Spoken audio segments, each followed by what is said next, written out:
Po úspešnom vytvorení účtu si treba založiť firmu. Kliknete na vyhľadávať, automaticky vám doplní údaje. Ak ste platca DPH, zaškrknete platca DPH.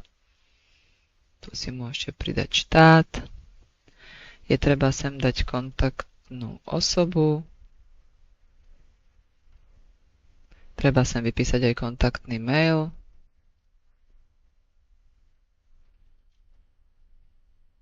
Banku. Dáte si číslo účtu. Swift. Môžete si sem dať logo, aj podpis, nemusíte pri tomto základnom nastavení, dá sa k tomu vrátiť. Vyberiete si balíček a posledné, čo musíte zadať, sú údaje karty.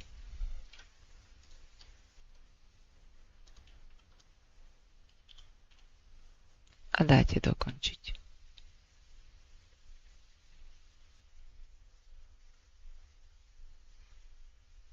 Úspešne ste zvládli prvé nastavenia.